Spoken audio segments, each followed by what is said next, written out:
오늘 우리에게 주시는 하나님의 말씀 먼저 함께 보고 그 다음에 함께 읽고 그리고 우리 사랑하는 강사 목사님 모시도록 하겠습니다. 네, 오늘 우리에게 주시는 하나님의 말씀은 구약성경 요나서 4장 1절에서 11절까지의 말씀입니다. 네, 구약성경 요나서 4장 1절부터 11절까지의 말씀 저와 함께 읽으실 텐데요. 제가 읽겠습니다. 요나서 4장 1절입니다. 요나가 매우 싫어하고 성내며 여호와께 기도하여 이르되 여호와여, 내가 고국에 있을 때에 이러하겠다고 말씀하지 아니하였나이까? 그러므로 내가 빨리 다시스로 도망하였사오니 주께서는 은혜로우시며 자비로우시며 노하기를 더디하시며 이내가 크시사 뜻을 돌이켜 재앙을 내리지 아니하시는 하나님이신 줄을 내가 알았음이니이다. 여호와여, 원하건대 이제 내 생명을 거두어 가소서. 사는 것보다 죽는 것이 내게 나음이니이다 하니 여호와께서 이르시되 내가 성내는 것이 옳으냐 하시니라. 요나가 성읍에서 나가서 그 성읍 동쪽에 앉아 거기서 자기를 위하여 초막을 짓고 그 성읍에 무슨 일이 일어나는가를 보려고 그 그늘 아래에 앉았더라. 하나님 여호와께서 박넝쿨을 예비하사 요나를 가리게 하셨으니 이는 그의 머리를 위하여 그늘이 지게 하며 그의 괴로움을 면하게 하려 하심이었더라. 요나가 박넝쿨로 말미암아 크게 기뻐하였더니 하나님이 벌레를 예비하사 이튿날 새벽에 그 박넝쿨을 갉아먹게 하심에 시드니라. 해가 뜰 때에 하나님이 뜨거운 동풍을 예비하셨고 해는 요나의 머리에 쪼임에 요나가 헌미하여 스스로 죽기를 구하여 이르되 사는 것보다 죽는 것이 내게 나으니이다 하니라. 하나님이 요나에게 이르시되 내가 이 박넝쿨로 말미암아 성내는 것이 어찌 옳으냐 하시니 그가 대답하되 내가 성내어 죽기까지 할지라도 옳으니이다 하니라. 여호와께서 이르시되 내가 수고도 아니하였고 재배도 아니하였고 하룻밤에 났다가 하룻밤에 말라버린 이 박넝쿨을 아꼈거든. 하물며 이 큰 성읍 니느웨에는 좌우를 분별하지 못하는 자가 12만여 명이요 가축도 많이 있나니 내가 어찌 아끼지 아니하겠느냐 하시니라. 아멘. 네, 오늘 정말 귀한 강사님 모셨습니다. 우리 박태양 목사님이신데요. 아마 2018년도 Be My Witness 섬김 수양회를 또 기억하시는 분들이 많으실 겁니다. 그리고 또 그 외에 겨울 부서 연합 수양회 때도 여러분 또 모신 기억이 있는 정말 그때 큰 말씀의 은혜를 끼치신 우리 목사님이시죠. 지금은 이제 현재 팀 켈러 목사님과 함께 이 목회자들의 설교 자료를 또 정리하고 또 그 설교 연구를 돕는 단체 TGC 코리아 대표로 또 섬기고 계시고요. 또 사랑 글로벌 아카데미에서도 일터 선교 스쿨에서 또 강사로 또 섬기고 계십니다. 무엇보다도 여러분 대학 2부를 섬기셨던 우리 교육자님이십니다. 그만큼 사랑의 교회 대학부를 너무나 잘 아시고 또 우리 대학부 지체들과 또 청년들을 향한 그 뜨거운 열정으로 가득한 목사님이십니다. 오늘 이 시간 우리 축복송으로 앞으로 모실 텐데요. 우리 사랑하는 마음을 담아서 우리 목사님 앞으로 모시겠습니다. 평화 하나님의 평강이 함께 축복하겠습니다. 평화 하나님의 평강이 목사님 삶에 넘쳐나기를. 평화 하나님의 평강이 목사님 삶에 가득하기를 축복합니다. 우리 큰 박수로 우리 목사님 모시겠습니다.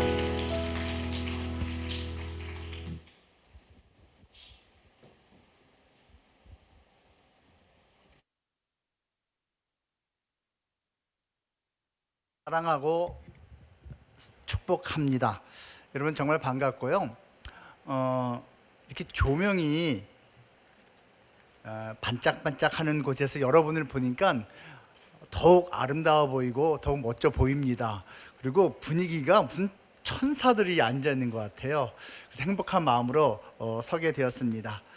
하나님께서 이 귀한 자리에 참 부족하고 자격이 없는 사람인데 저를 다시 한번 설 수 있도록 허락해 주신 것에 대해서 진심으로 감사드리고요.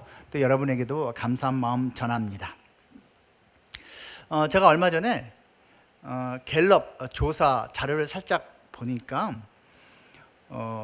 요즘 우리나라 사람들이 종교에 대해서 점점 더 관심이 없어지고 있더라고요. 여러분 20대부터 30, 40, 50, 60대로 이렇게 올라갈 때 사람들이 종교에 대해서 관심을 더 가질까요? 아니면 덜 가질까요? 자료에 의하면 여러분 20대 나이대가 종교에 대해서 가장 관심이 없습니다. 오히려 인생을 더 살아갈수록 종교를 취하는 경우가 통계적으로는 더 잘 나와 있더라고요. 20대 무종교인의 비율이 78%입니다. 뒤집어 말하면 20대의 나이에 종교를 가지고 있는 사람이 22%예요. 기독교만 말하는 거 아닙니다. 불교와 다른 이단 종교를 다 포함해서 종교를 가진 사람이 현재 우리나라는 20대의 경우 22%, 30대의 경우는요 조금 더 가져요. 30%가 종교를 갖고 있고 70%가 종교를 갖고 있지 않습니다. 사실 우리나라 사람들이 이 무종교 비율이 그렇게 높지 않았었거든요. 그런데 2000년에 들어서면서부터 갑자기 사회의 분위기가 종교에 대해서 아주 부정적으로 급변을 했더라고요. 그래서 이런저런 이유 때문에 기독교를 비롯한 종교에 대해서 관심이 점점 더 멀어지고 있다고 합니다. 여러분 주변에 있는 사람들 가운데 종교에 관심이 없는 사람들이 있다면 그 이유가 무엇일 것 같습니까?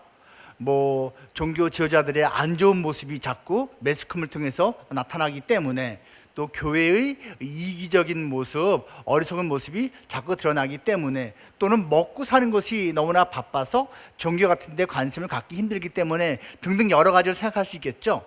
그런데 종교를 갖지 않는 가장 큰 이유는요 아주 단순합니다. 매우 단순합니다. 그냥 관심이 없답니다. 그냥 무관심. 인생 살아가는데 종교라는 게 무슨 필요가 있나? 나 개인에게, 우리 가정에게, 이 사회에게 종교는 별 영향을 끼치지 못한다 라고 인식하는 게 점점 더 커지고 있다라는 것입니다. 그런데 여러분은 이 토요일 오후에 이렇게 모니터 앞에 모여 있고, 또 이렇게 스텝 성기인 분들이 이 자리에서 함께 주님을 찬양하고 예배드리고 있으니까 참 놀라운 일이 아닐 수가 없습니다.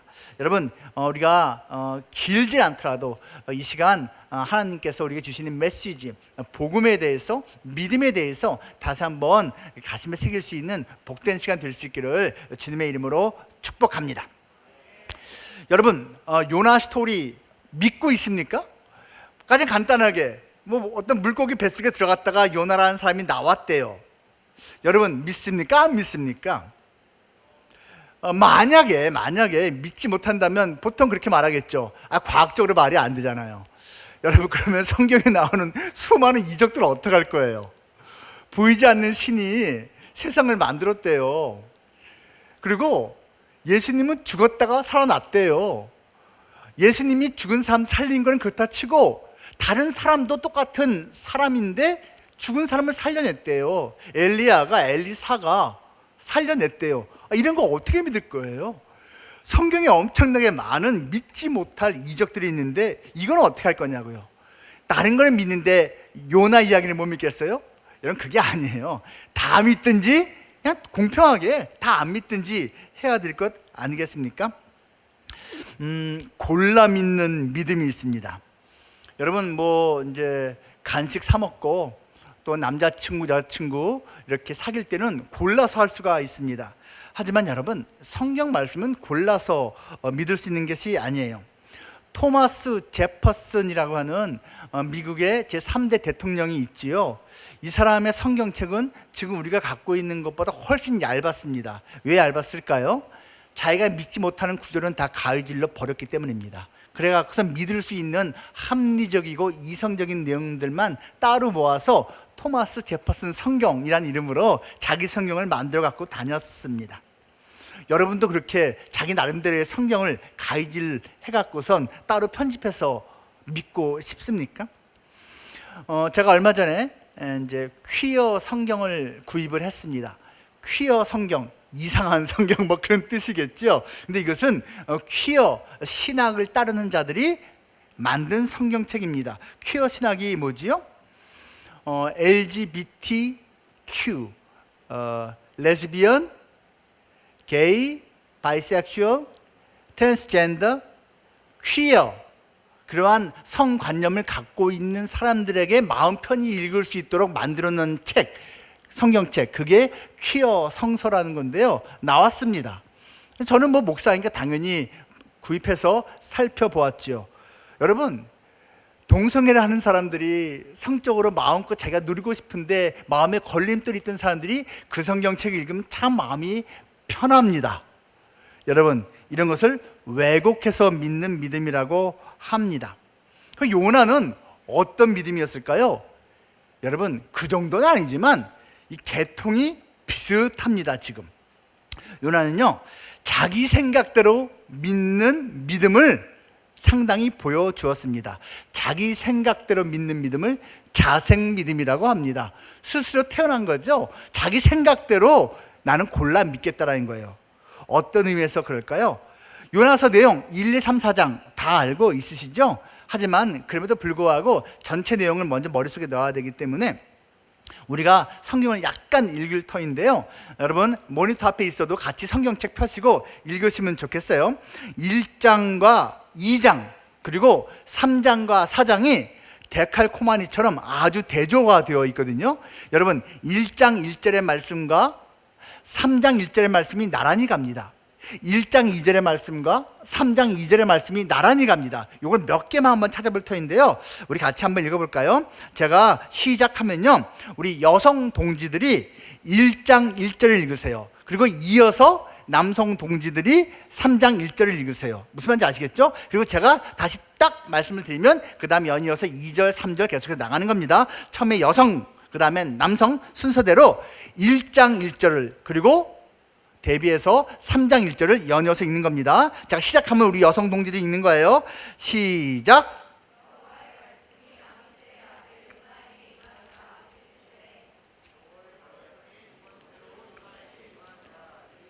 맞아요. 이런 식으로 하는 거예요. 연이어서 하는 겁니다. 자, 2절 시작.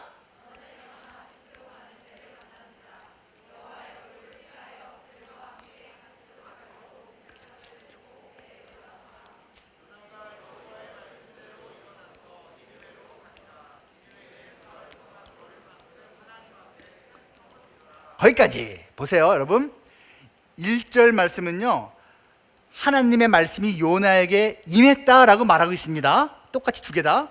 2절 말씀은요, 요나가 전해야 될 메시지가 뭔지를 하나님께서 가르쳐 주십니다.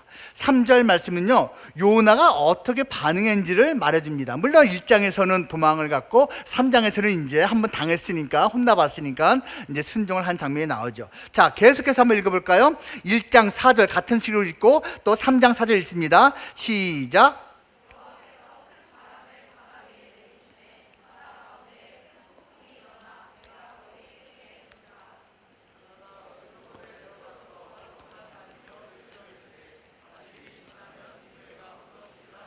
오절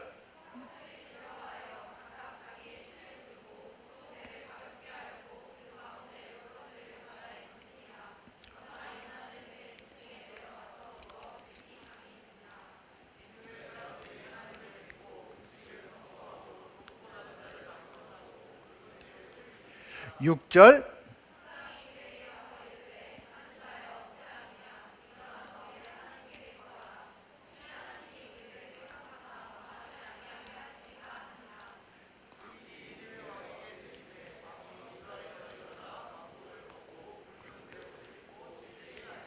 칠절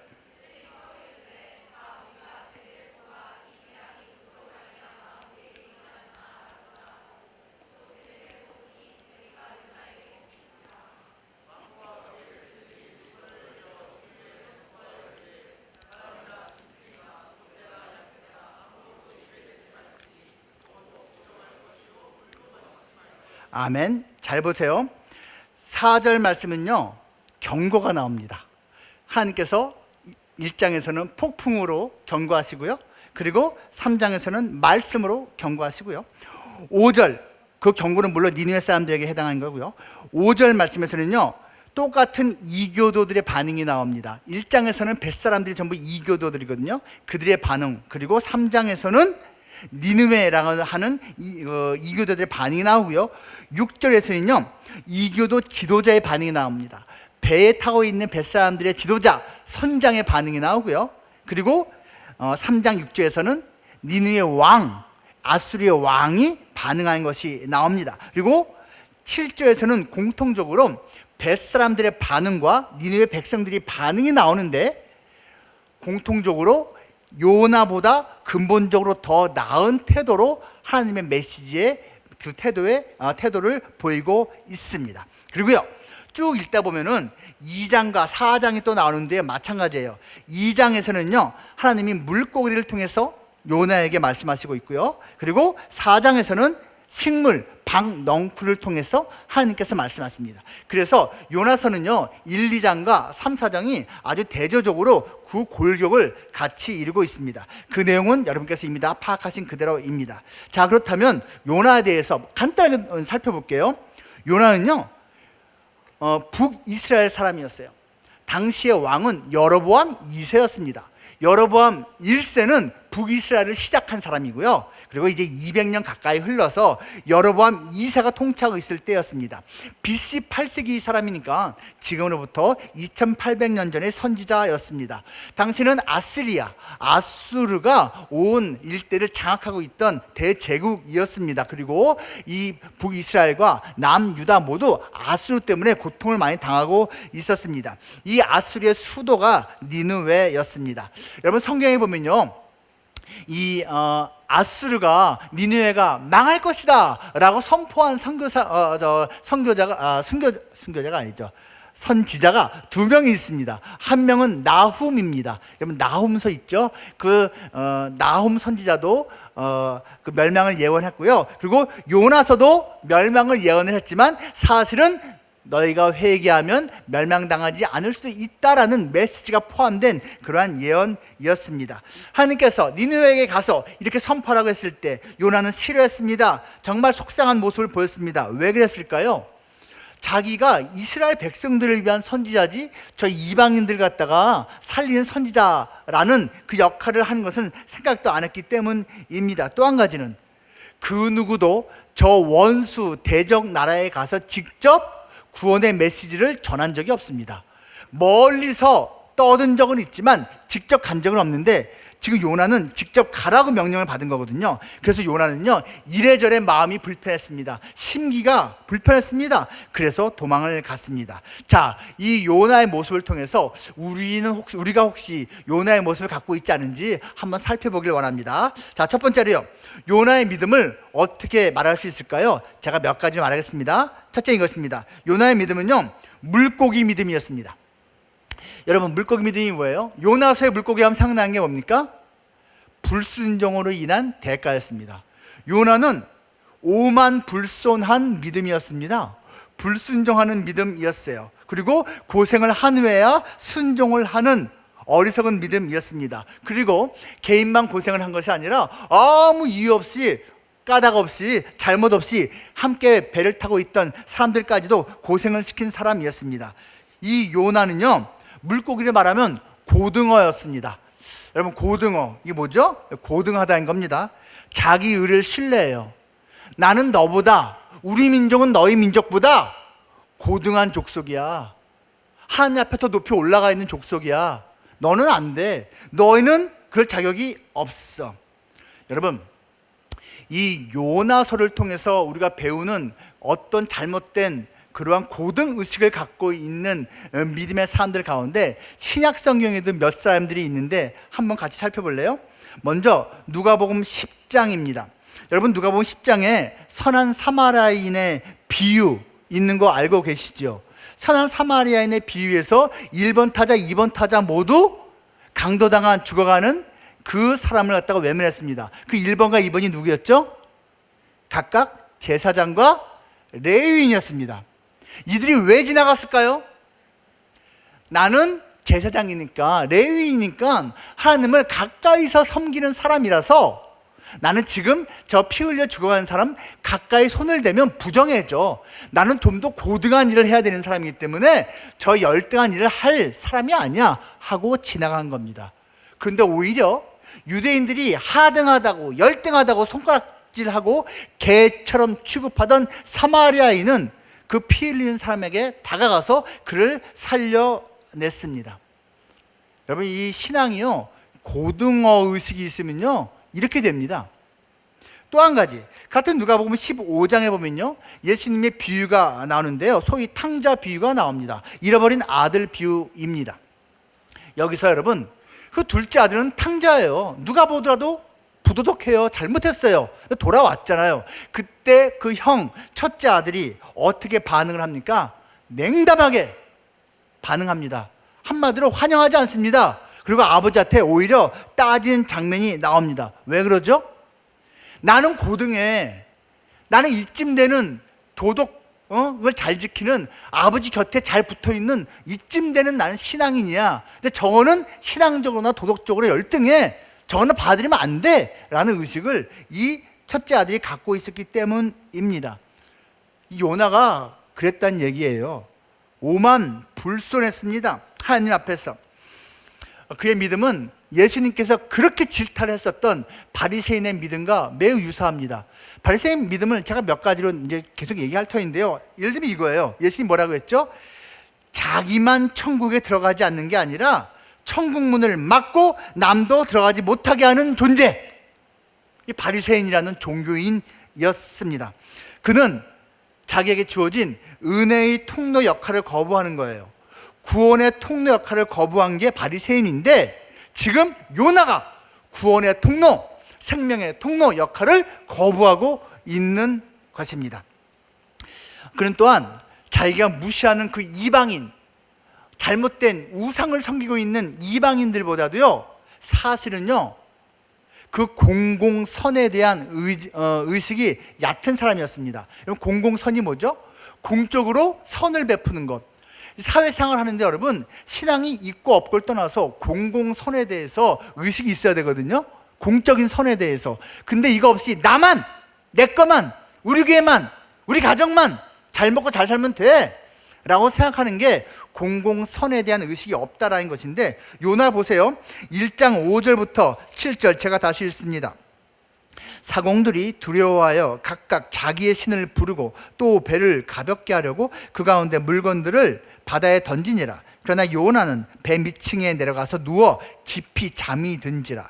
선장이 그에게 가서 이르되, 자는 자여 어찌함이냐, 일어나서 네 하나님께 구하라. 혹시 하나님이 우리를 생각하사 망하지 아니하게 하시리라 하시니, 그들이 서로 이르되, 자, 우리가 제비를 뽑아 이 재앙이 누구로 말미암아 우리에게 임하였나 알아보자 하고 곧 제비를 뽑으니 제비가 요나에게 뽑힌지라.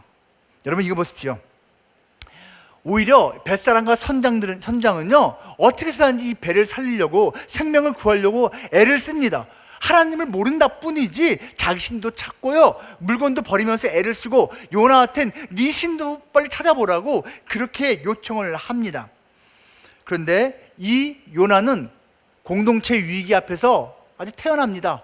그냥 쿨쿨 잠이 들어 있습니다. 자기가 제비 뽑힐 때까지 침묵하고 있습니다. 때로 무종교인이 또는 타 종교인이 우리 크리스천보다 더 올바른 모습을 보일 때가 있습니다.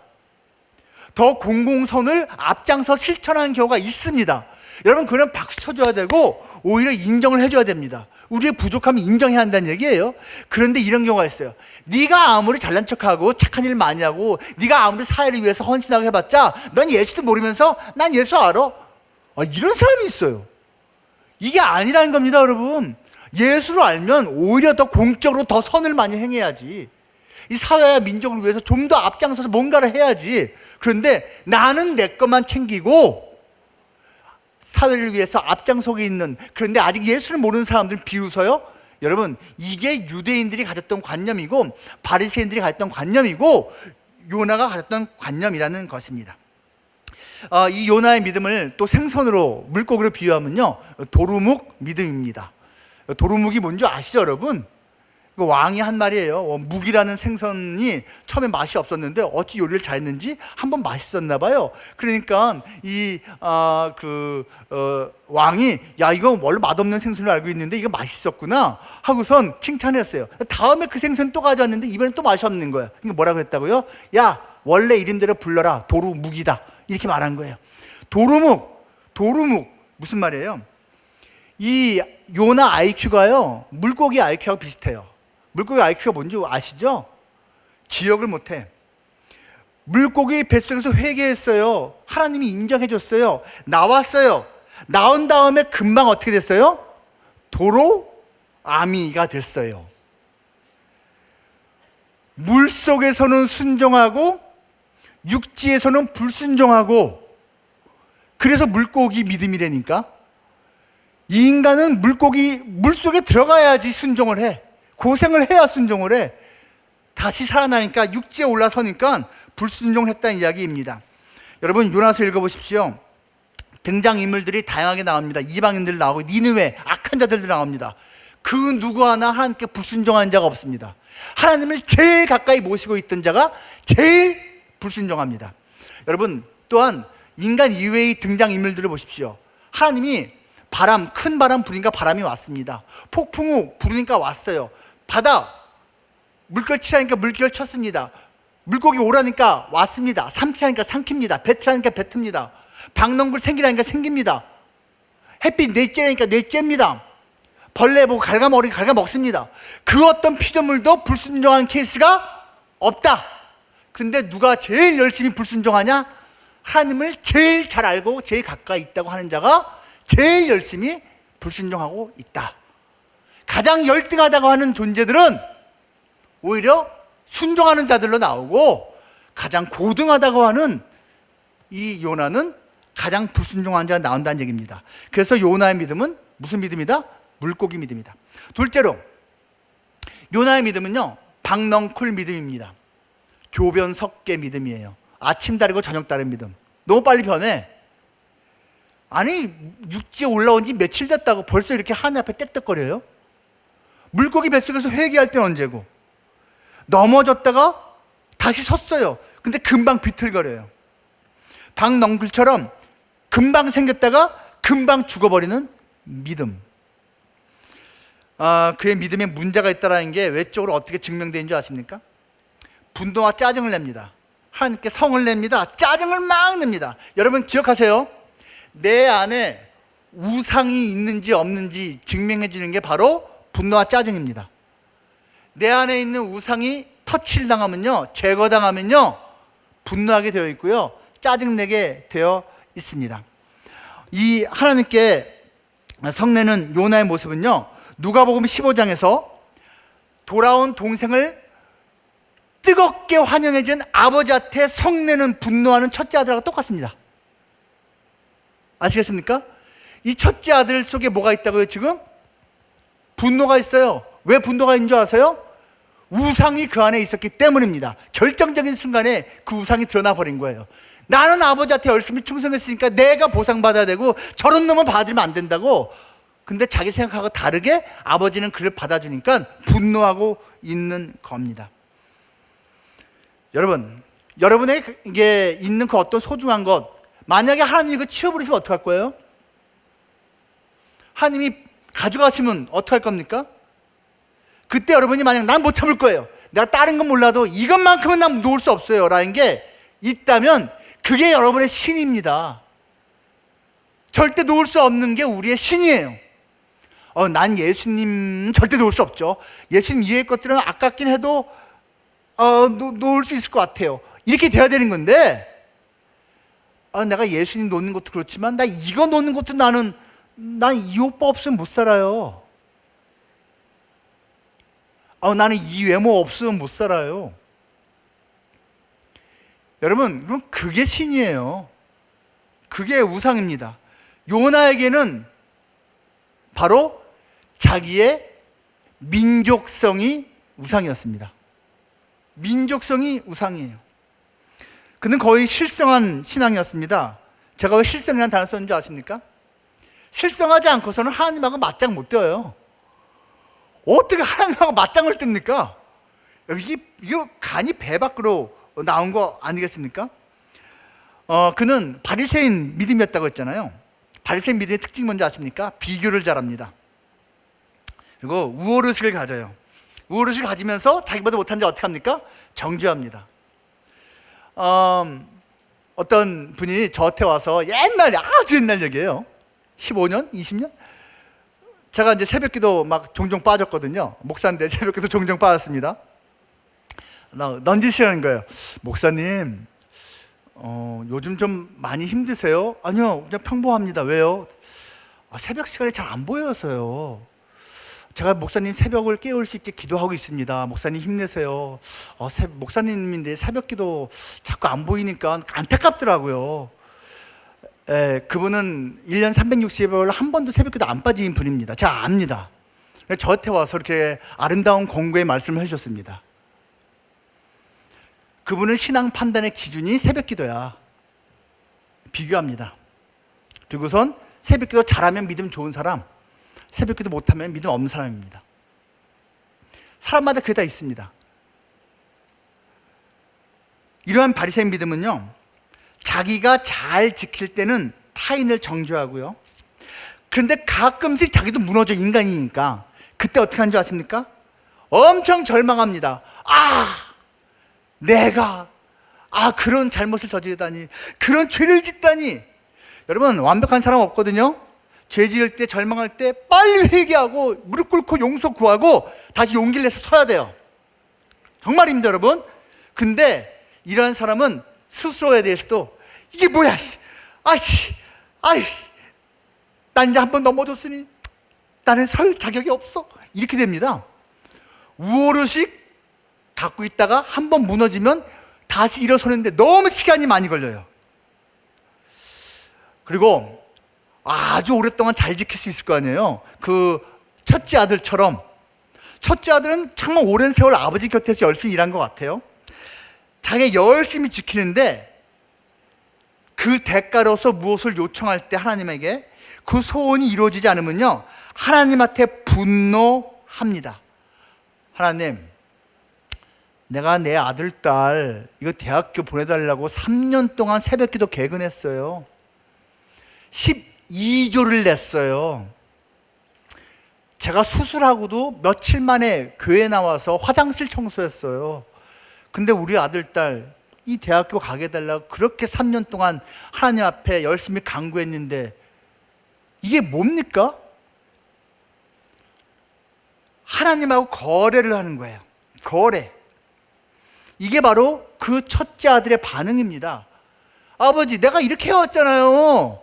근데 어쨌건 나는 나를 위해서는 파티 같은 거 열어준 적도 없으면서 저런 나쁜 놈이 돌아왔는데, 내 동생이라는 말 안 씁니다. 아버지 아들이 돌아왔다고 저렇게 해갖고선 파티를 열어줍니까?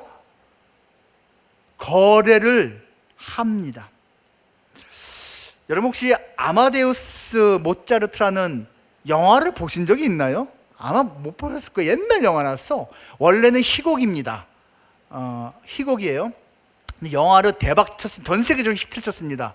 아마데우스 모차르트의 이야기를 각색한 건데 주인공은 모차르트가 아니에요. 살리에리라고 하는 사람입니다. 살리에르라고도 발음하는데 정확히는 살리에리입니다. 실존 인물입니다. 여러분, 궁중 유명한 이제 음악가였습니다.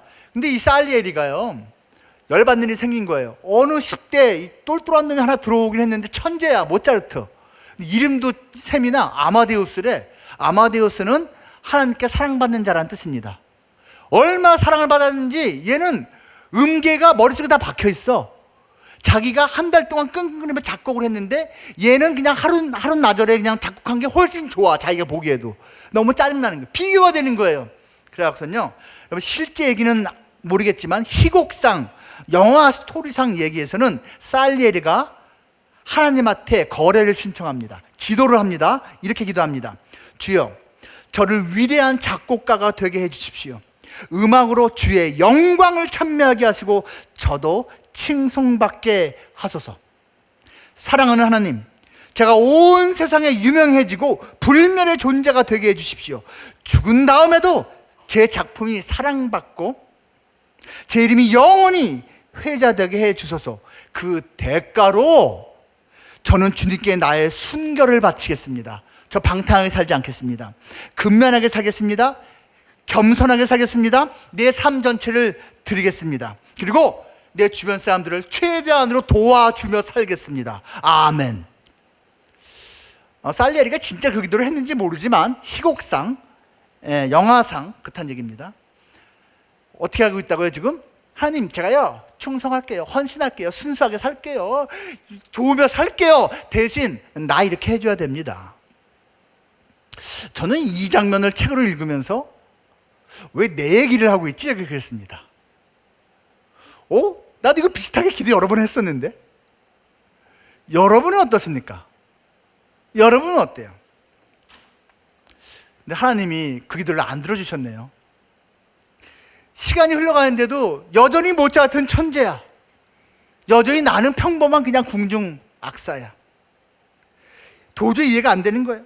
그래서 그가 이렇게 독백을 합니다. 살리에리가, 나는 하나님께 재능을 받을 만한 자격을 갖추려고 본능적인 욕망마저도 다 물리치고 살았는데 저 모차르트는 약혼녀가 있는 사람인데도 방탕하게 함부로 살고 있어.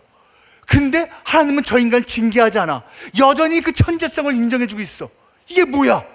나는 하나님 앞에 이렇게 잘 살고 있는데도 여전히 평범하고 저 인간은 방탕하고 방종한데도 여전히 박수받는 천재야.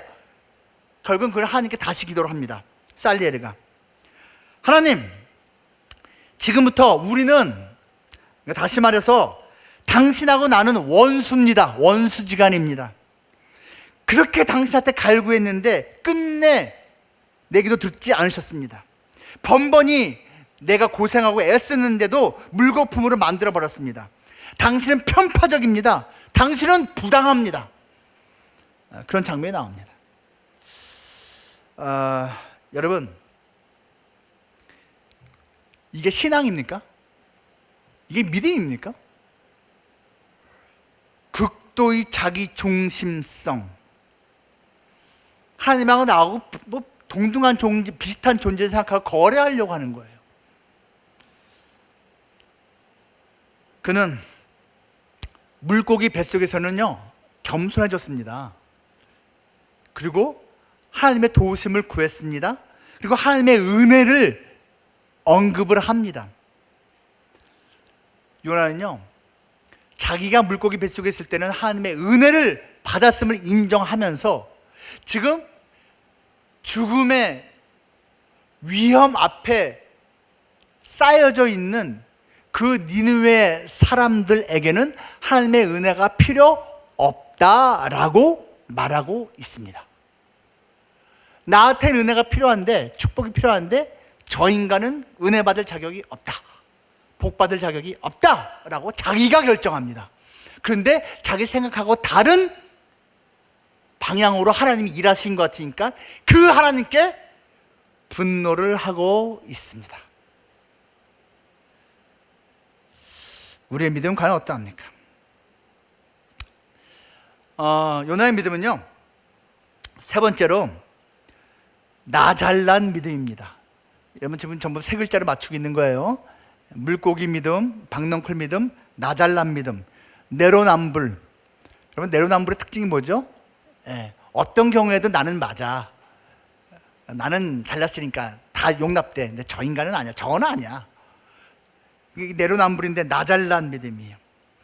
그는 하나님의 신앙에 매우 익숙합니다. 하지만 그는 성숙하지가 않습니다. 불순종에는 두 가지가 있습니다. 하나는 몰라서 하는 불순종.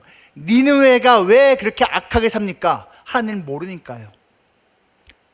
그 뱃사람들이 왜 자기의 신을 찾습니까? 하나님을 모르니까요. 모르니까 불순종하는 거예요. 근데 요나는요 알면서도 불순종합니다. 왠지 아십니까? 신념이 신앙보다 더 크기 때문에 그렇습니다.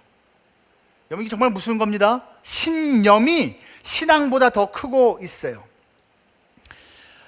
움베르토 에코라고 하는 아주 유명한 세계적인 소설가가 있습니다. 그가 쓴 소설 중에 장미의 이름이라는 소설이 엄청 유명하고요. 그래서 영화로 만들어서 또 이제 히트쳤고요. 몇 년 전에는 이 장미의 이름이 드라마로 미국에서 제작 8부작으로 만들어지기도 했습니다. 여러분, 이 영화 내용을 보면요, 참 마음이 아픕니다. 신앙이 파괴적으로 얼마만큼 변질될 수 있는지를 잘 보여주고 있습니다. 14세기 중세입니다. 어느 수도원에서 연쇄 살인 사건이 발생을 합니다. 그 시신들은 한결같이 손끝과 혀가 검정색으로 변해 있습니다. 결과적으로 말하면 독극물에 의한 살해를 당한 것입니다.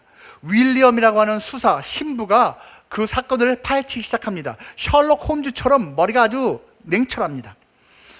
영화에서는 숀 커널리라고 하는 유명한 배우가 주인공을 맡고 있습니다. 자, 파헤쳐 갔습니다. 여러분, 결론이 뭔지 아십니까? 그 죽은 사람들은 한결같이 어떤 특정한 책을 넘기면서 침을 묻혀서 페이지를 넘기다가 독극물이 묻어서 죽은 거예요.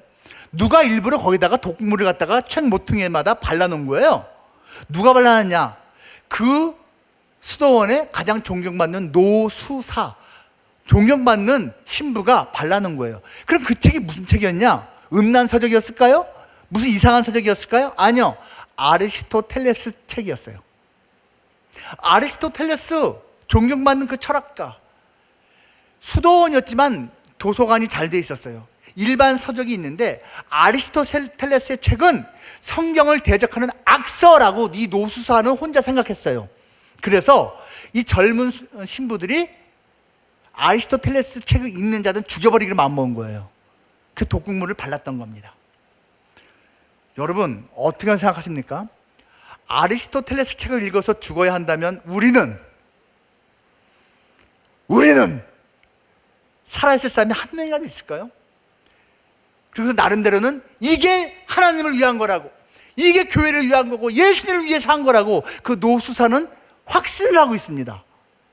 여러분, 이 확신이 신앙입니까? 그냥 자기 신념입니다. 자기 생각이에요. 자기만이 최고의 판단력을 가졌다고 생각을 하는 거예요. 나 잘난 믿음입니다. 요나의 믿음은 바리새인적인 믿음이었다고 했잖아요. 나는 선택받았어. 나만 오라. 이방인은 저주받고 심판받아 마땅해. 그런 생각을 하고 있는 겁니다. 이 뱃사람들이요, 요나 깨워갖고선요 정체를 묻습니다. 맨 처음에 뭘 묻는지 네 가지를 묻거든요. 멜라카를 맨 처음에, 너 멜라카가 뭐야? 묻습니다. 멜라카를 번역을 생업이라고 했습니다. 너 뭐 먹고 해서 살고 있어? 너 멜라카가 뭐야? 그 다음에 너 어디서 왔어? 어느 나라야? 어느 민족이야? 이 네 가지 순서들을 묻습니다. 근데요, 이 요나가 어떻게 답변하는 줄 아십니까? 나는 히브리 사람이고, 이걸 제일 먼저 합니다. 네 번째로 질문받은 민족에 대해서 제일 먼저 답변을 합니다. 나 히브리인이야. 그리고 나 하나님 소속이야. 나는 하나님을 경외하는 사람이야. 이렇게 답을 합니다. 무슨 말이에요? 이 요나는요, 자기 정체성의 제1순위가 히브리인이다는 이겁니다. 자기 민족성입니다. 여러분, 이 민족주의가요, 선지자로서의 신앙보다, 선지자로서의 사명보다 우선순위가 되었던 것입니다. 여러분, 일본 미워하는 거 한국 사람이라면 그럴 수 있죠. 그런데 여러분, 신앙인은요, 그 민족성이 신앙보다 올라갈 수는 없습니다. 신앙이 위에요. 신앙적으로 생각을 해야 됩니다. 밉지만 사랑해야지. 싫지만 품어줘야지. 그리스도의 사랑으로, 은혜로. 이거예요. 이 요나는요, 얼마나 이게 민족적 자긍심이 강했냐면요, 고집이, 보세요. 자기가 제비 뽑히고 이제 빼도 박도 못하고 이거 하나님이 나 그냥 뽑았구나 알아요. 그냥 부인은 안 하고요. 나 때문에 일이 발생한 거고 모두 죽게 된 겁니다. 나를 바다에 던지면 괜찮을 겁니다. 좋게 보면은 자기가 희생해서 책임지려고 하는구나 이렇게 볼 수 있죠. 나쁘게 바라볼까요? 끝까지 회개 안 해요. 하나님 날 죽이시오 이겁니다. 알았어요. 내가 죽어줄게요. 죽어도 회개 안 해. 죽어도 회개는 안 해. 진짜 죽을 거야 이제 바닷속에 던져지면. 근데 회개를 안 합니다. 이게 나 잘난 믿음이에요 여러분. 나 잘난 믿음. 꺾질 않습니다. 잘못된 자기의 신앙관념을, 왜곡된 신앙심을 꺾지를 않는다는 얘기예요. 그가 잔꾀를 부리는 장면이 이제 나오거든요. 여러분 요나서 4장 2절 말씀 보면 나와 있습니다.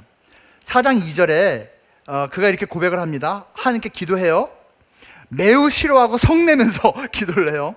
여호와여, 내가 고국에 있을 때 이러하야겠다고 말씀하지 않았습니까? 내가 빨리 다시스로 도망했는데요, 주께서는 은혜롭고 자비롭고 노하기를 더디하고 인애가 크셔서 뜻을 돌이켜 재앙을 내리지 아니하시는 하나님인 걸 내가 알았기 때문입니다. 이렇게 말해요. 너무 좋지 않습니까? 하나님을 도망친 이유가 뭐라고요? 하나님이 너무 은혜로워서, 너무 자비로워서, 노하기를 더디하셔서, 인애가 크셔서, 뜻을 돌이키셔서 재앙을 내리지 않는 분이기 때문에 나는 싫었다고 말을 합니다. 여러분 요 구절이요, 출애굽기에서 인용된 구절입니다. 출애굽기 제34장 6절과 7절이 이렇게 말을 하고 있습니다. 여호와께서 그의 앞으로 지나시며 선포하시되 여호와라 여호와라 자비롭고 은혜롭고 노하기를 더디하고 인자와 진실이 많은 하나님이라. 이건 그대로죠. 핵심 키워드가 그대로 다 들어가 있습니다. 인자를 천대까지 베풀며 악과 과실과 죄를 용서하리라. 자, 이 내용이 겹치고 있죠. 4장, 아까 요나서 4장 2절과. 근데 뒷부분 보세요. 여기 그러나 벌을 면제하지는 아니하고 아버지 악행을 자손 3, 4대까지 보응하리라. 여러분 이것이 하나님의 자비와 공의가 병행하고 있다는 증거입니다. 하나님은 자비를 베푸시려고 애쓰시는 분입니다. 하지만 공의를 무시하는 분이 아닙니다. 공의도 이루시는 분입니다. 지금 이 요나는요, 하나님이 자비와 공의를 모두 행하실 분인 걸 알고 있었어요. 그런데 어떻게 하나님께 따지고 있다고요? 하나님의 자비의 부분만 갖다가 마음에 안 든다고 한 거예요. 하나님은 자비 플러스 공의까지 행하신다는 걸 알면서 의도적으로 이 뒷부분은 뺐다는 이야기입니다. 이게 잔꾀입니다. 여러분, 세례 직후에, 예수님이 세례 받은 직후에 사탄이 예수님을 시험합니다. 성경의 일부를 가지고 예수님을 시험합니다. 또 한 가지, 사탄이 하와를 시험할 때 하나님의 말씀을 살짝 비틀어서 왜곡해서 시험합니다. 여러분 이게 정말 무서운 겁니다. 하나님 말씀을 전체를 가지고 하나님을 바라봐야 됩니다. 그런데 하나님의 말씀에 요거 빼고 요거 빼서 하나님을 대적하고 퀴어 신학, 그리고 요 말씀만 가지고 와서 예수님을 시험하고 우리를 시험합니다. 이 정말 무서운 겁니다, 여러분. 한 단어 한 문장은 이렇게 말할 수 있지만 전체의 컨텍스트에서는 그렇게 말하지 않을 수가 있는 겁니다. 근데 여러분, 어리석은 자들은 속습니다. 그리고 악한 자들은 그걸 이용을 합니다. 이 요나가 바로 그렇게 나 잘난 내로남불 믿음이었다는 겁니다. 네 번째로 요나의 믿음은요, 얼떨결 믿음입니다. 얼떨결이 뭔지 아시죠? 소 뒷걸음치다 뭐 잡죠? 소 뒷걸음치다가 뭐를 잡죠? 쥐 잡는 겁니다. 날쌘 쥐가 소 발걸음에 밟힐 리가 없어. 근데 얼떨결에 자기 의도하고 상관이 없다는 의미입니다. 그는 도망쳤습니다. 니느웨를 거부하고 반대 방향인 다시스를 향해 갔습니다. 육지를 거부하고 바다를 선택했습니다. 맞죠? 근데 어느 정도까지 도망갔냐면요, 여러분 요나서 1장 보면요, 내려가다 3번 나옵니다. 그가 다시스로 내려갔다, 그 다음에 배로 내려갔다. 여러분 번역은 올라갔다고 했어요. 원어는 내려갔답니다. 배로 내려갔다. 그리고 배 중에서도 제일 밑창으로 내려갔다. 더 내려갈 데가 없으니까 의식의 가장 깊은 수면까지 내려가서 잠을 쿨쿨 잔 겁니다.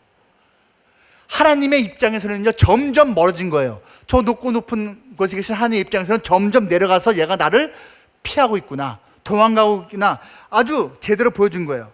그런데 무슨 일이 발생했어요? 의도치 않게 그는 구원의 통로로, 은혜의 통로로 쓰임받았어요. 벳사람들에게 하나님이 어떤 분인지를 확실하게 각인시켰습니다. 그 바다가 흉흉한 모습을 보고 벳사람들이 두려워 떨었습니다. 요나 때문에, 요나의 하나님이 이렇게 한다는 것을 듣고선 겁을 먹었습니다. 두려워했습니다. 그런데 결정적으로 그들이 하나님을 각인하게 된 게 뭔지 아세요? 정말로 요나를 바다에 던지니 바다가 잠잠해졌습니다. 벳사람들, 그 이방인들, 우상신을 섬긴 자들이 어떻게 됐어요? 하나님을 두려워하게 됐다고 썼습니다. 경외, 같은 단어입니다. 본의 아니게 요나는 하나님을 이방인들에게 전파하였더라. 불순종하면서 뒷걸음친 겁니다. 근데 쓰임 받았습니다. 얼마 전에 TV를 보니까 자두 사모님이 나왔어요. 자두 사모님 아세요, 여러분? 김밥 날 말아줘, 날 눌러줘, 맞죠 이거? 맞아? 잘?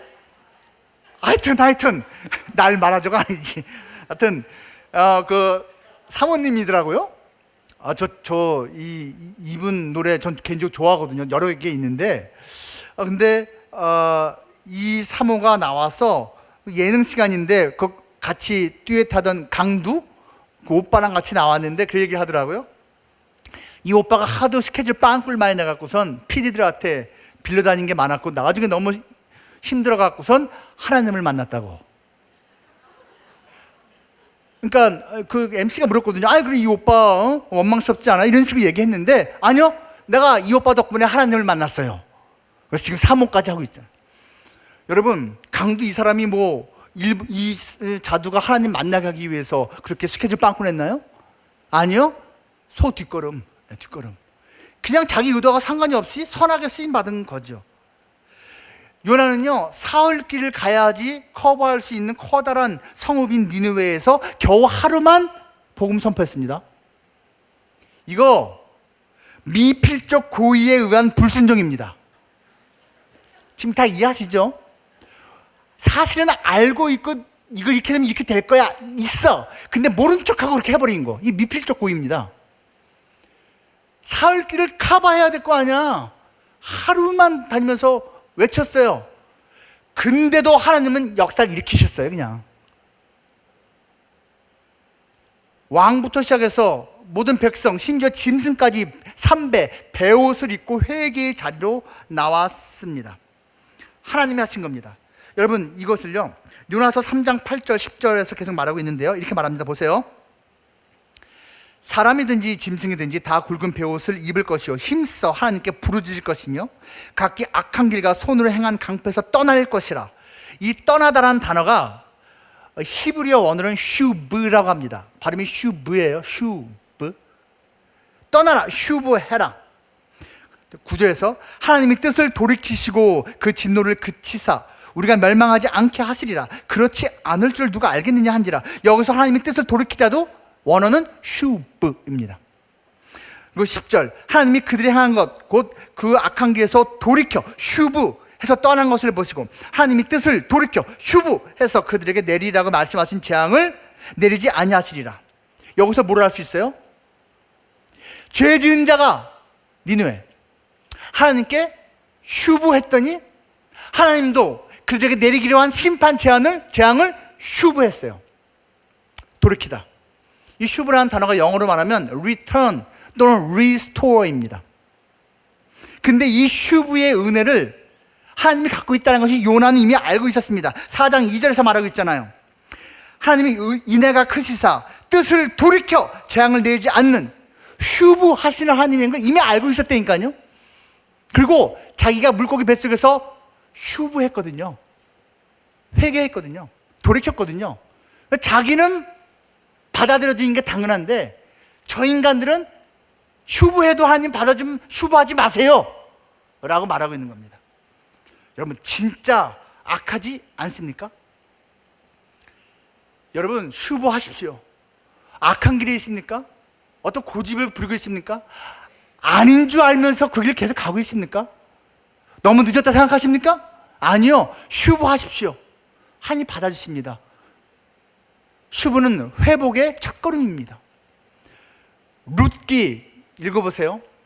기쁨이라는 이름을 뜻을 가지고 있는 나오미가 어린 며느리, 과부된 며느리를 데리고도 이 시모가 같이 베들레헴으로 10년 만에 돌아옵니다. 돌아오다 그 단어가 휴부입니다. 룻기 1장 보면요 휴부라는 단어가 10번쯤 나와요. 휴부, 돌아왔다. 휴부. 네가 나오미가 아니냐, 기쁨이 아니야. 나 기쁨이나 부르지 마. 나 마라라고 불러. 나는 쓴 물이야. 쓴 인생이야. 근데 그들은 용기 내어서 베들레헴으로 돌아왔습니다. 떡집으로 돌아왔습니다. 그리고 하나님이 역사하셔서 보아스 만나게 하고 그 나오미와 그 룻 며느리 룻의 인생이 휴부됩니다. 리스토어 됩니다. 그리고 그들의 삶이, 그리고 그들의 가문이, 집안이 전부 휴부됩니다. 그리고 그들에게 주어졌던 사명이 휴부됩니다. 무슨 사명? 메시아의 조상으로서 사명. 본인들은 몰랐어. 근데 하나님이 너희들 내가 원래 맡겼던 사명이 있는데 몰랐지. 그러니까 모르니까 베들레헴 떠나가서 저기 모압에 가서 막 살았지. 돈 벌려고 사업해서 잘 먹고 잘 살려고. 내 계획은 여기서 고생하더라도 좀 참고 흉년 이겨내고 자손 낳아서 메시아 다윗이 나오고 그리고 내 아들 예수 그리스도가 나오게 하는 건데 너희들은 니네 마음대로 나한테 묻지도 않고 모압 갔었어. 근데 돌아와야 되거든. 내가 그래서 망하게 한 거야. 그래서 돌아오게 한 거야. 휴부한 거야. 그리고선 내가 원래 계획대로 너희들 통해서 메시아 보내줄게. 하나님이 맡겨졌던 원래 그 계획이 휴부된 거예요. 여러분 휴부는 리스토어입니다. 회복의 첫 걸음이에요. 예수님께서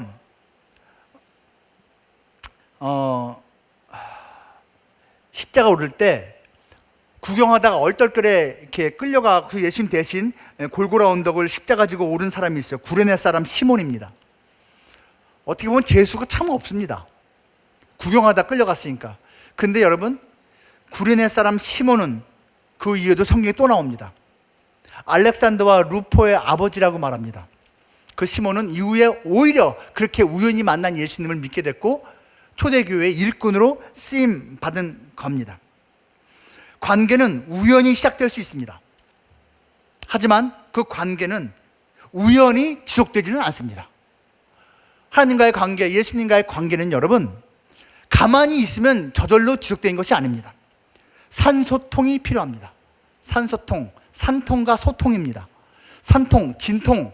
여러분 관계가 시작되거나 관계가 개선되거나 회복되려면요 진통이 필요합니다. 그리고 꾸준히 유지하려면요 소통을 해야 됩니다. 커뮤니케이션. 여러분 이 산소통을 지금 갖고 있습니까?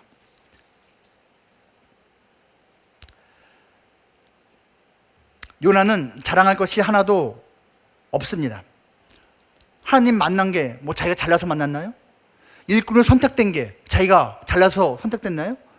구원과 은혜의 통로로 쓰임받는 것이 자기가 자격이 있어서 그랬나요? 아니요. 하나님이 이렇게 해주신 거예요. 그런데도 그는 이렇게 뻗팅기고 있습니다. 우리 모두는 전적인 타락의 존재입니다. 그리고 그래서 전적인 은혜가 필요한 존재입니다. 세상에는 세 종류의 사람이 있습니다. 요한계시록 3장에 보면 4대 교회가 나오죠. 그 4대 교회가 말하고 있는 건데요. 여러분 세상에는 죽은 자들이 있습니다. 그리고 우리처럼 살아난 자가 있습니다. 우리는 예수 그리스도 이름으로 생명을 살아났습니다. 근데 한 가지가 더 있습니다. 산 자는 동시에 살리는 자입니다. 정말 살아났다면 살려야 합니다. 요나는 자기만 살고 자기 민족만 살기 원했습니다. 살릴 생각하지 않습니다. 세상은 세 종류의 사람이 있습니다. 자는 자가 있습니다. 우리처럼 깬 자가 있습니다. 하지만 우리에겐 동시에 깨우는 자의 사명이 주어졌습니다. 여러분, 깨어나 있습니까? 그리고 깨우고 있습니까? 이 내용이 사대 교회에게 주어졌고, 사대 교회가 깨우는 자, 살리는 자 역할을 못하고 있기 때문에 혼난 겁니다. 그 역할 못한 증거가 뭔지 아십니까? 깨우기는커녕 지가 졸고 있어. 살리기는커녕 지가 죽어 있어. 그래서 네가 살았다는 이름을 가졌으나 죽은 자로다 라고 말씀하고 있잖아요. 너는 깨어나라 라고 말하고 있잖아요. 우리는 지금 어떠합니까? 마지막 다섯 번째로 노아가 아니죠. 요나의 믿음은요, 갈림길 믿음입니다. 갈팡질팡. 순종할까? 불순종할까? 하나님 앞에 무릎 꿇을까? 내 고집대로 할까? 지금 갈림길 믿음입니다. 이 스토리를 보면요, 맨 마지막 4장 11절이 열린 결말로 끝납니다. 이렇게 한 것이 당연하지 않니? 요나야, 12만 명이나 되는 많은 자들이 자기의 악길도 모르고 지금 이렇게 위태한 지경에 있어. 내가 그들을 아끼는 게 당연하지 않니? 라고 했을 때 요나가 맞네요 라고 했는지, 아이 몰라요, 난 그래도 몰라요, 이렇게 했는지 모르겠어요.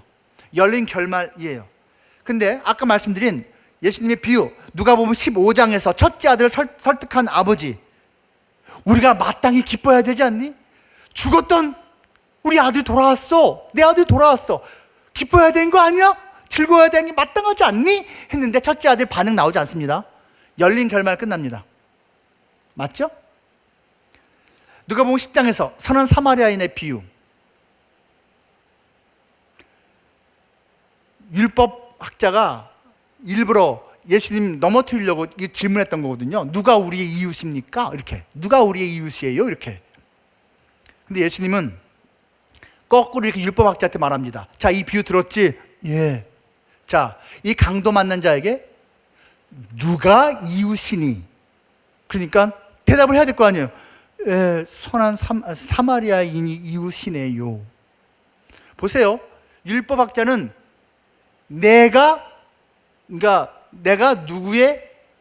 나의 이웃이 누굽니까? 내가 골라서 이웃 삼겠습니다, 그 뜻이에요.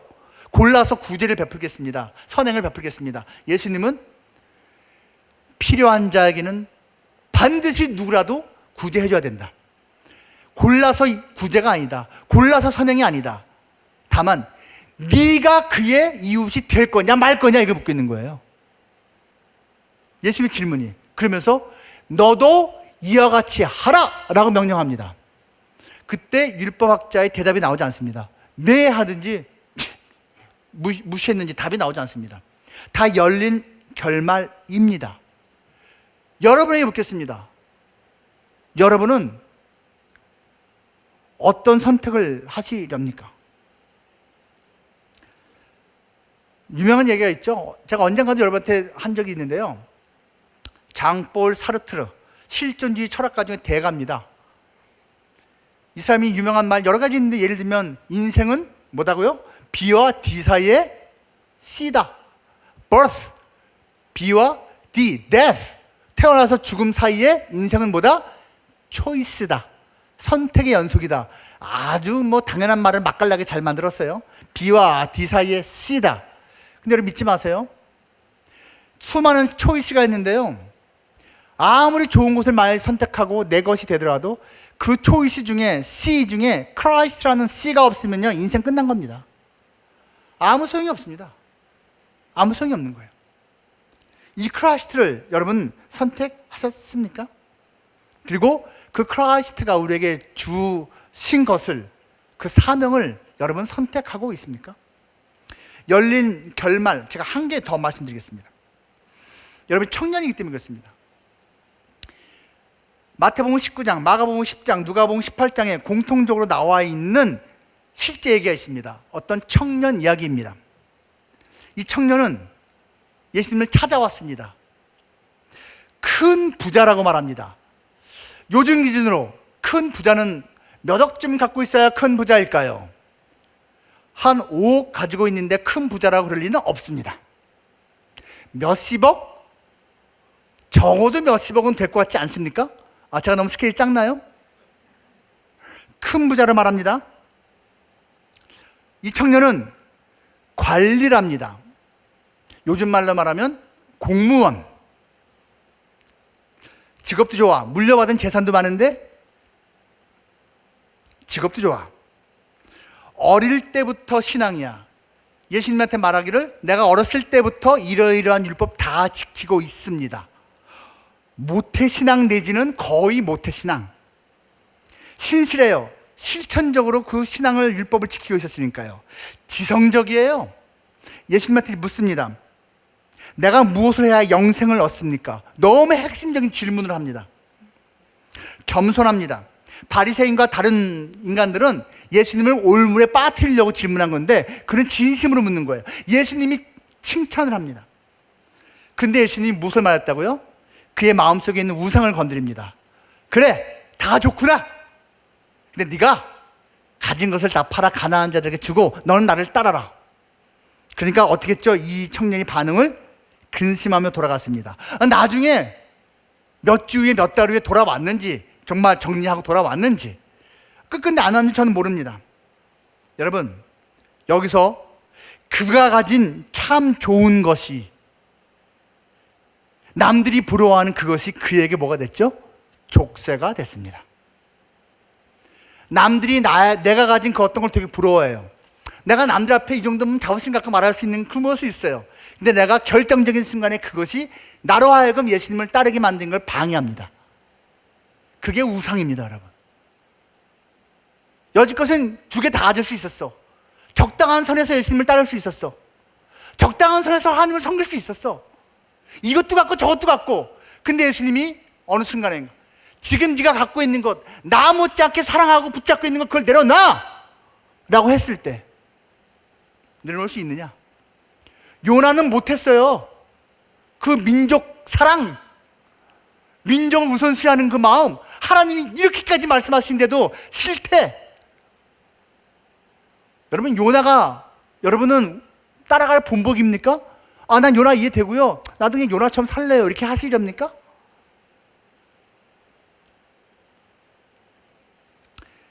팀 켈러라고 하는 목사님이 있습니다. 이분이 이런 말 했어요. 나쁜 것만이 우상이 아니라 좋은 것도 우상이 될 수 있다. 그는 이런 말도 했습니다. 복음은 종교도 아니고 비종교도 아니다. 잘 들으세요. 여기 종교 있어요. 종교, 비종교. 종교도 아니고 비종교도 아니다. 복음은 도덕도 아니고 부도덕도 아니다.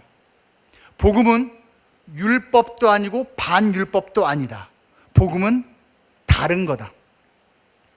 좀 잘 보세요. 누가복음 15장에 나오는 둘째 아들은 탕자, 부도덕 쪽입니다. 맞죠? 비신앙적이에요. 반율법적이에요. 이거는 복음하고 멀리 떨어져 있잖아요. 근데 첫째 아들은요, 도덕적이에요. 율법적이에요. 종교적이에요. 근데 이것도 복음 아니에요. 요나 2장에 나오는 그 요나, 하나님 말씀을 듣고도 도망을 쳤어요. 도망친 장면이 돌아온 탕자의 그 둘째 아들 도망친 거하고 똑같지 않습니까? 이거예요. 이쪽. 그런데 돌아왔어요. 물고기 뱃속에서. 그거 한답시고 다시 순종한답시고 하다가 다시 시비를 걸어요. 그것은 이쪽 첫째 아들의 모습이며, 이것은 제사장과 레위인의 모습이며, 그리고 하나님께 종교적으로 불순종하는 모습입니다. 요나는 이 두 가지를 다 갖고 있어요. 둘 다 복음이 아니라는 겁니다. 여러분, 이 두 가지 모습의 공통점이 뭔지 아십니까? 둘 다 도덕이건 부도덕이건, 첫째 아들이건 둘째 아들이건, 종교건 비종교건, 둘 다 아버지의 마음을 외면했습니다. 둘 다 자기가 주인입니다.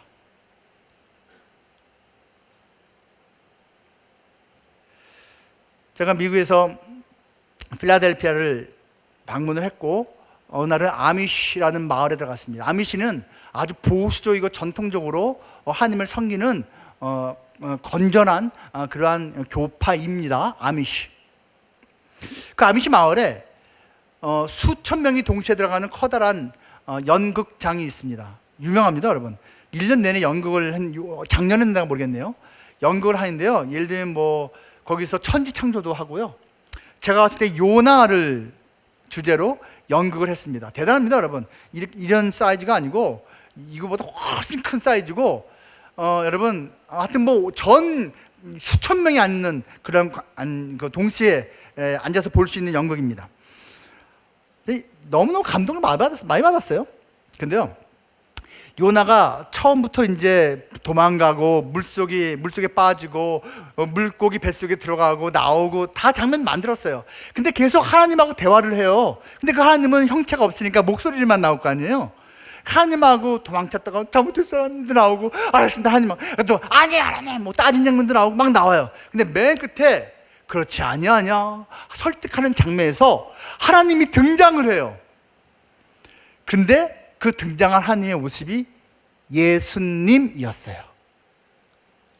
우리가 생각하는 예수님 모습이 살짝 있잖아요. 사실은 누가 보더라도 저건 예수님으로 분장한 거네, 그 느낌이 있잖아요.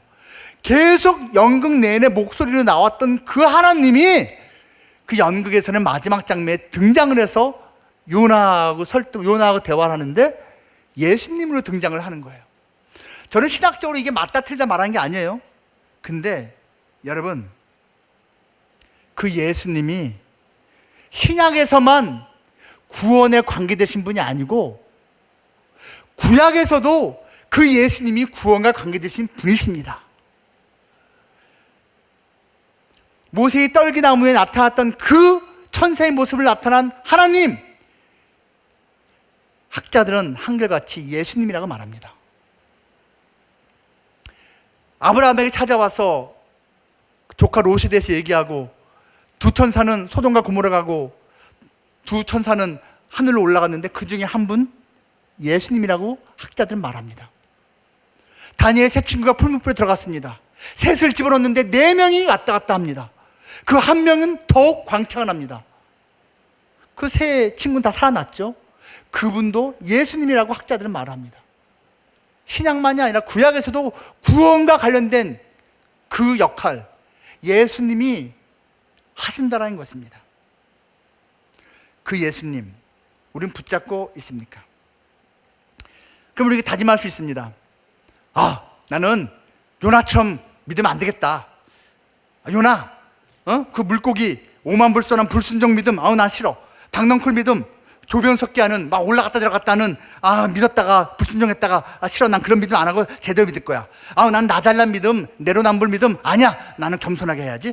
난 얼떨떨 믿음이 아니라 난 진짜 충성하면서 쓰임받는 믿음 돼야지. 나는 갈림길에서 왔다 갔다 하는 게 아니라 제대로 정말 예수님만 붙잡는 믿음 돼야지 다짐을 할 겁니다. 그런데 여러분, 그게 잘 지켜질까요?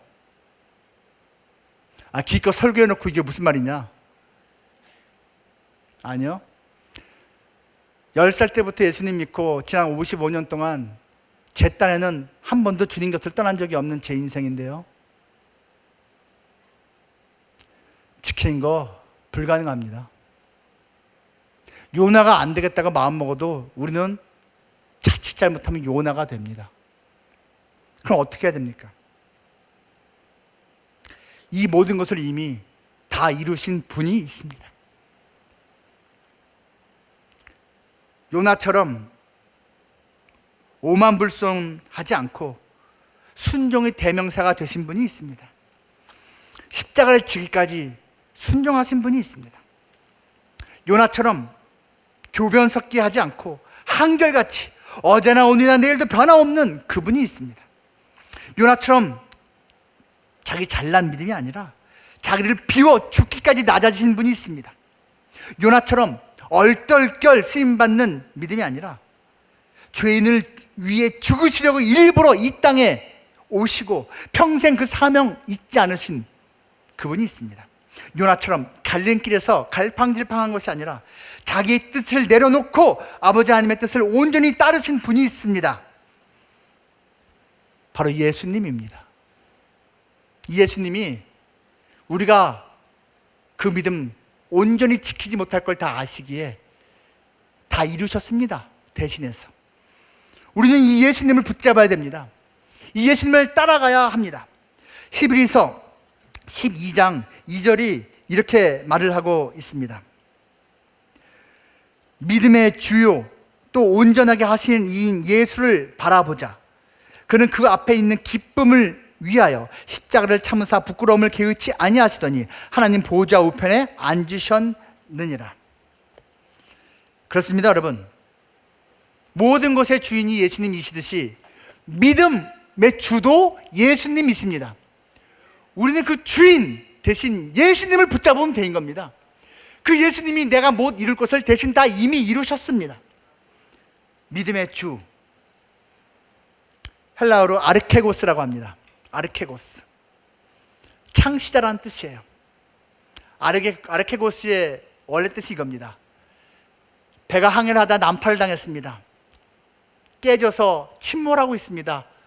배 탄 모든 사람이 죽어갈 수밖에 없습니다. 그런데 저 멀리 희미하게 섬이 보입니다. 아, 이제 살 수가 있습니다. 근데 문제는 거기까지 갈 수가 없습니다. 배에서 수영을 제일 잘하는 사람을 찾아냈습니다. 그 사람이 자기 허리에 긴 밧줄을 묶습니다. 그리고 그 파도를 헤치고 그 섬까지 헤엄쳐 갑니다. 그리고 그 밧줄을 거기에 튼튼한 데다가 묶습니다. 그러면 이제 그 배에부터 그 섬까지 헤엄을 전혀 못 치는 사람조차도 그 밧줄만 붙잡고 놓지 않으면, 따라가면 섬에까지 와서 살 수가 있는 겁니다. 그 밧줄을 먼저 묶고 바다로 뛰어들어서 맨 처음으로 헤엄을 쳐서 섬에 도착한 그 사람을 아르케고스라고 하는 겁니다. 예수님이 그 역할을 하셨습니다. 그 예수님이 이어주신 믿음의 끈을 우리는 붙잡으면 된다는 것입니다. 바라기는요, 사랑의 교회 대학부, 그 중에서도 특히 이렇게 앞장서 수고하신 여러분들이 이 자리에 또는 이렇게 온라인을 같이 하고 있는데요, 믿음의 주요 온전케 만들어 주시는 그 예수님을 날마다 순간마다 묵상하고 붙잡고 찾고 동행하면서 주님 주신 복락을 마음껏 누리고 그 사명을 멋지게 감당하는 우리 모두가 될 수 있기를 거룩하신 주님의 이름으로 축복합니다. 기도하겠습니다. 주님 감사드립니다. 주님이 사랑하시는 귀한 젊은 하나님의 아들, 딸들 함께 마음을 모아서 주님을 바라보게 하시니 감사드립니다. 체인지, 주님, 이번 여름 수련회 정말 우리의 삶이, 우리의 믿음이 온전케 변화되고 성숙하고 성장하기 원합니다. 그러기 위해서 먼저 우리가 예수님을 먼저 온전히 붙잡아야겠습니다. 복음에 대해서 우리의 마음을 새롭게 해야 되겠습니다. 우리의 믿음이 다시 새로워져야겠습니다. 도와주시옵소서. 이제 시작하는 섬김 주일, 그리고 수련을 통해서 주님을 바라보고자 하는 모든 일련의 노력들이 아름다운 결실을 맺기 원하오니 주여 도와주시옵소서. 이곳에 있는 함께하는 마음을 모으고 있는, 또 후에라도 나중에라도 이 영상을 보면서 메시지를 들으면서 주님을 바라보는 모든 이들에게 한량없는 성령의 은혜를 부어 주시옵소서. 존귀하신 예수님 이름으로 기도합니다. 아멘.